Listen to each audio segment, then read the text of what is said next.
8 lumindol dito sa Taiwan. So, tulog po ako nun dahil day off ko.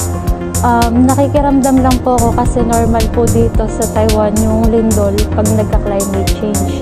Kasi sa tagal ko po dito, for 5 years, ito na yung pinakamalakas na lindol na naranasan ko. Yung iba, papasok kasi nung time na yun dahil 8:30 ang pasok. Mga nasa labas din po sila.